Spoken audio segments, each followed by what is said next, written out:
देखो भाई मेरी तो पेमेंट आई नहीं है, मेरी पेमेंट आई थी मैं खिला देता, पनीर खिलाता, मैं रोस्टेड पनीर खिलाता मैं, अब पेमेंट ही नहीं है, मैं क्या करूं। तो आज के व्लॉग की शुरुआत होती है कुछ यहाँ से। सुबह सुबह वर्कआउट खत्म करने के बाद हम लोग यहाँ बैठे होते हैं और आज आप जरा इन लोगों की बातें सुनो। पनीर मंगवा लो यार, यूट्यूब की पेमेंट के भरोसे है। देखो भाई मेरी तो पेमेंट आई नहीं है, मेरी पेमेंट आई थी मैं खिला देता, पनीर खिलाता मैं, रोस्टेड पनीर खिलाता मैं, अब पेमेंट ही नहीं है, मैं क्या करूं। वो स्विस बैंक पर हो गया, तो यूपीआई काम नहीं कर रहा हूँ। तो किराया आ रहा है इतना यार, कोई मजाक है। ठीक है चल रहे हैं 2 रुपए। अबे यार 3 पेंशन आ रही है। कहाँ आ रही? कहाँ 3 पेंशन किसकी? 3 पेंशन किसने कह दिया? 3 पेंशन किसकी? अरे एक पापा की पेंशन और 2 नटराज पेंसिल।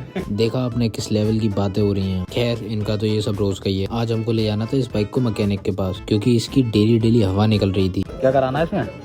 इसके टायर सही कराने, बदलवाने, इसमें खार के टायर लगवाने। तो बिना देरी के हम आ जाते सीधा इस शॉप पर। फिर ये भैया आते हैं हमारी बाइक को चेक करने के लिए, और इस टायर को अच्छे से चेक करने के बाद हमको पता चलता है कि ये टायर ही खराब है। अब बाइक तो ठीक करानी थी, तो नए टायर के अलावा हमारे पास कोई ऑप्शन भी नहीं था। तो फिर इतने सारे टायरों में से हमारे लिए निकाला जाता है ये वाला टायर, जो कि हमारी बाइक में लगेगा। उसके बाद हमारा काम शुरू हो जाता है। ये वाला टायर खोलने के बाद इस टायर में से पुराना टायर निकालने के बाद ये नया वाला टायर फिट कर देते हैं। फिर टायर को बाइक में लगवाने के बाद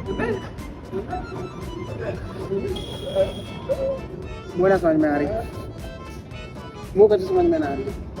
आपको भी समझ नहीं आ रहा ना, हमें भी समझ नहीं आ रहा था, क्योंकि ये भैया ना बोल सकते थे ना सुन सकते थे, बट इन्होंने काम 1 नंबर किया था। और लास्ट में इनसे हाथ मिलाकर हम आ जाते हैं सीधा पेट्रोल पंप पर, और बाइक में पेट्रोल डलवाने के बाद हम निकल जाते हैं सीधा घर के लिए। और आज के व्लॉग में बस इतना ही, मिलते हैं नेक्स्ट व्लॉग में, तब तक के लिए बाय बाय।